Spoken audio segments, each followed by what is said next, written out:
সরকার কোনো কাজের নয় নিষ্কর্মা হয়। কর্পোরেশন এনআইটির ওপর ভরসা করা যায় না।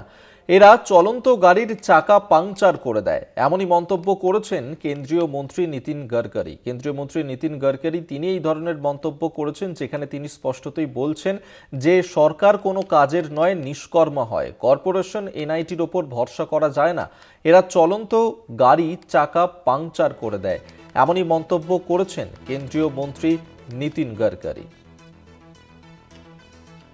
কেন্দ্রীয় মন্ত্রী নীতিন গডকরি কি বলেছেন শুনবো। कि नागपुर में 300 स्टेडियम खेलने के बनाना है, पर मेरे 4 साल के अनुभव के बाद मेरे ध्यान में आया कि सरकार जो चीज होती है बहुत निकम्मी होती है। कारपोरेशन एनआईटी इनके भरोसे कोई काम नहीं होता। ये चलते गाड़ी को पंक्चर करने का एक्सपर्टाइज उनके पास होता है। तो फिर अब मैंने एक व्यक्ति दुबई से आया और उसने मुझे कहा कि दुबई में मैं स्पोर्ट्स स्टेडियम चलाता हूँ। तो मैंने बोला कैसे चलाते हैं? तो अब मैंने ये तय किया कि वो व्यक्ति जो है हम टेंडर निकालेंगे, 15 साल के लिए जगह देंगे, लाइट हम लगा देंगे, पानी की व्यवस्था, कपड़े बदलने की व्यवस्था, गैलरी करा देंगे, फिर लॉन वो मेंटेन करेगा और एरिया के हिसाब से जो भी स्पोर्ट होंगे, जो लड़के खेलने के लिए आएंगे उससे वो मिनिमम फी लेगा महीने की। আমরা এই নিয়ে সরাসরি কথা বলবো। নিউজরুম থেকে আমাদের সঙ্গে রয়েছেন প্রতিনিধি নিমাই পান্ডা। নিমাই, কোথাও গিয়ে এই মন্তব্যের পর নীতিন গডকরি এবং মোদী সরকারের মধ্যে কি ফাটল দেখা দিচ্ছে?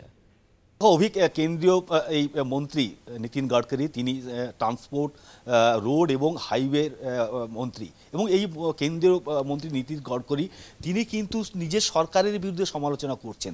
অর্থাৎ তিনি বলছেন যে এই যে সরকার এটা খুব নিষ্কর্মা হয় এবং চলন্ত গাড়িকে কিভাবে পাংচার করে দেওয়া যায় তার ব্যবস্থা এরা জানে, যে কারণে কর্পোরেশন বা যে এনআইটি তাদের উপর ভরসা করা যায় না।